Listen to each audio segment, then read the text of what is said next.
Ada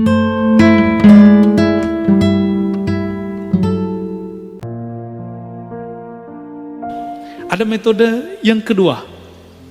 Kalau ini jamaah. Sekarang khusus Sayyidina Ali. Hadis ini riwayat Imam Tabarani dan Bazzar. Dua imam dan kualitasnya hasan. Suatu kali Sayyidina Ali karamallahu wajhah bertanya kepada baginda Nabi SAW. Apa kata beliau? Ya Rasulullah, dullani ala aqrabit turuqi ilallah.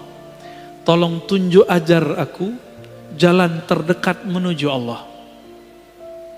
Jadi kalau kayak sekarang ini banyak yang nanya, Ustadz, Buya, Kiai, itu kalau nanya ke ulama, gimana cara cepat kenal Allah? Sama, Sayyidina Ali nanyanya begitu. Jadi boleh nggak nanya begitu? Bukan boleh lagi Pak, diharuskan. Zaman udah begini, ya. Covid menyerang kapan saja, maka kita harus siap dengan ma'rifatullah. Apa jawaban Nabi? Oh, dia tambahin, wa ashaluha ala ibadih. Cepet, ringan. Enak ya? Cepet tapi jangan berat. Itu sukanya antum kan?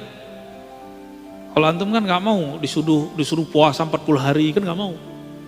Melek 20 hari kan gak mau. Disuruh zikir 70.000 kali kan gak mau. Maunya yang paling cepat, paling mudah. Wa afdaluha indahu, dan lebih afdal di sisi Allah Subhanahu wa taala. Jadi 3 sekaligus, lebih dekat, lebih ringan, lebih tinggi di sisi Allah. Ini pinternya Sayyidina Ali kalau nanya. Apa kata Nabi? Alaika bimudawamati dzikrillah sirran wa jahran.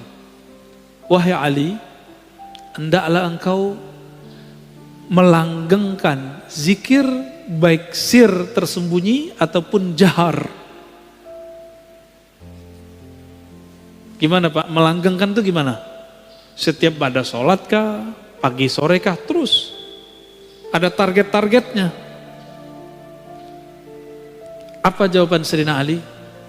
Ya Rasulullah, qulun nas zakiruna fa khussani bi syai'. Kalau itu semua orang juga tahu. Tolong beri dong yang spesial. Mumpung mantunya Rasulullah ya. Apa kata Nabi? Afdalu ma qultuhu ana wan nabiyyuna min qabli la ilaha illallah. Yang paling afdal, yang paling cepat, yang paling ringan, paling tinggi di sisi Allah, yang dulu dibaca oleh para nabi dan sekarang aku juga mengulang kembali. Apa itu? La ilaha illallah. Seandainya kalimah ini ditimbang, maka semua langit bumi dunia itu kalah. Maka kalau ada, mohon maaf, antum ini ahli dakwah, kenapa dakwahnya tidak mengena di kolbu jamaah? Mungkin kurang kuat kalimatullah, kurang banyak tabungan la ilaha illallahnya, sehingga kalamnya nggak berat, kalamnya cuma masuk telinga, keluar telinga. Tapi kalau sudah di dalamnya ada dapur kalimah la ilaha illallah, kalamnya hangat, kalamnya berat. Karena tumbuh dari kolbu, masuknya ke dalam kolbu. Wala taqumul qiyamah ala wajhil ardi man yaqulu la ilaha illallah. Kiamat tidak terjadi jika masih ada di bumi yang baca la ilaha illallah.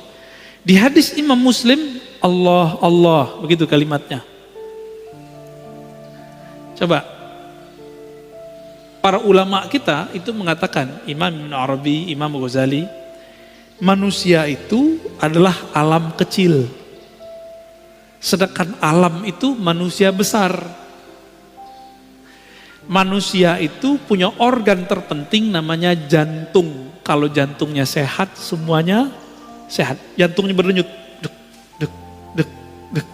Kalau jantungnya udah gak berdenyut, mati. Oke. Denyut alam semesta yang membuat alam ini bisa bergerak, bisa bernafas, bisa bertahan belum kiamat sampai zaman ini hari adalah jantung-jantungnya alam. siapakah jantungnya alam? Qalbul alamin auliyaullah.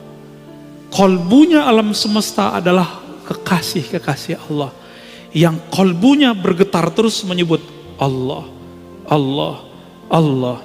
Ruhnya selalu mengatakan antallah, antallah.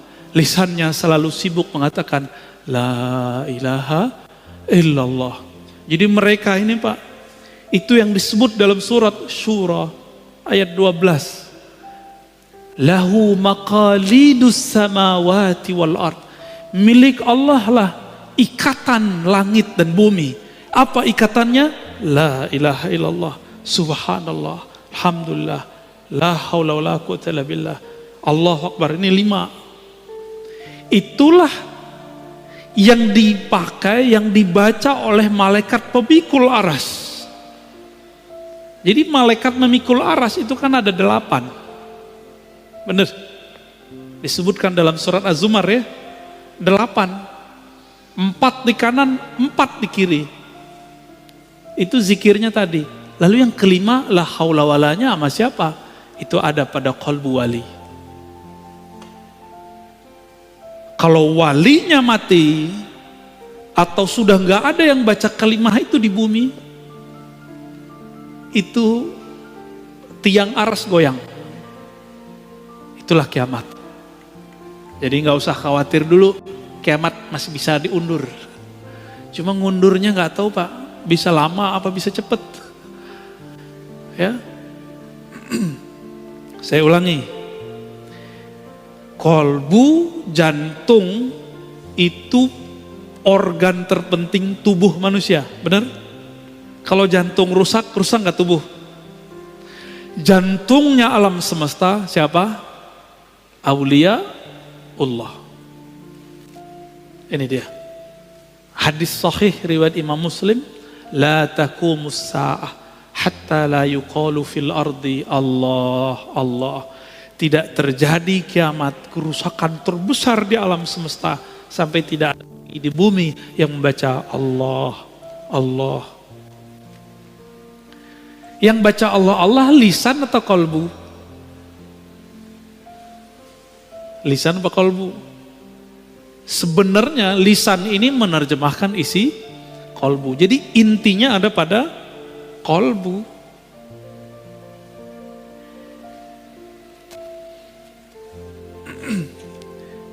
Lalu Sayyidina Ali nyundul lagi, nanya, wahai Rasulullah, itu kalimah saya tahu, tapi tekniknya gimana? Itu pertanyaannya. Mumpung sama Nabi, berdua sama Nabi beliau. Apa kata Nabi? Ghammid ainaik wasma' minni la ilaha illallah. Pejamkan matamu lalu baca la ilaha. Wah, ini teknik talqin dalam thariqah.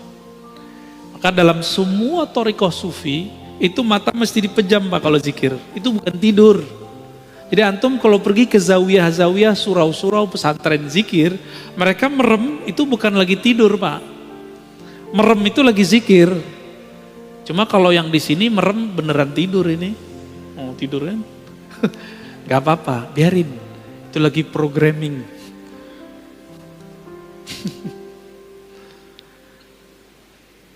Summa fa'ala dzalika birafis saut ya. Dibaca 3 kali, Nabi bimbing diulang. Berapa kali? 3 kali. Birafis saut, dengan suara yang tinggi. Inilah dalil bahwa talqin boleh dengan suara keras. Ya. Sedangkan yang tadi dalil kalau talqin suaranya agak lirih, pelan. Ya. Maka tidak ada thariqat sufi kecuali lewat jalur Sayyidina Ali. Dan itu ahlu sunnah. Kenapa? Karena Nabi pernah mengatakan, Ana madinatul ilmi wa aliyun babuha. Aku adalah kota ilmu, Ali pintunya. Maka tidak ada thariqat di dunia, thariqat zikir kecuali lewat Sayyidina Ali. Hatta Naqsyabandi itu jalurnya 2. Abu Bakar As-Siddiq, Sayyidina Ali radhiyallahu ta'ala anhuma ajma'in. Ya. Ini masih banyak nih metode-metode zikir yang ada di dalam kitab ini ya. Lalu apakah talqin atau baiat itu khusus buat laki-laki? Tidak, juga perempuan. Karena waktu baiat Aqabah itu perempuan ada yang hadir. Apakah khusus dewasa? Tidak, boleh anak kecil. Kalau anak kecilnya siap. Bahkan anak kecil itu kalau dalam ilmu neurologi, gelombang otaknya itu bukan beta tapi teta. Maka anak kecil ini gampang dibawa zikir. Gampang ya, lebih cepat mereka Pak daripada kita.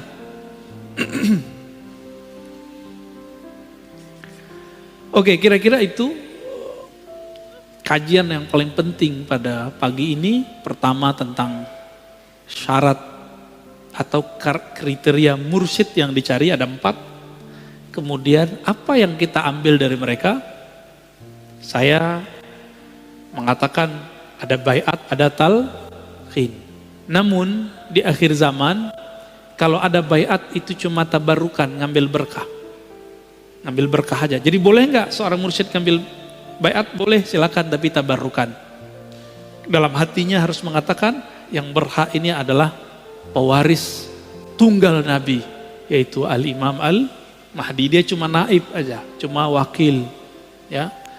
Lalu kemudian yang ketiga, ada macam-macam metode talqin, ada berjamaah, ada pribadi. Nah, inilah yang kemudian tidak diwarisi oleh ahli fikih, tidak diwarisi oleh ahli akidah, tidak diwarisi oleh politisi. Ustadz politisi nggak bakal kenal ini kalau dia nggak pernah berthariqah. Yang tahu ini siapa? Ahli thariqat. Maka nggak mesti ustadznya nggak tamat Timur Tengah, nggak mesti. Kalau dia ke Timur Tengah nggak pernah ngambil talqin, sama. Karena talqin itu dulu diambil oleh ulama kita di Mekah, di Madinah, di Hadramaut, di Mesir, dibawa, nyebar sudah ke negeri kita. Ya, alhamdulillah, maka tidak ada negeri, wilayah di Nusantara kecuali wali-wali Allah dulu pernah menyebarkan talqin zikir la ilaha illallah.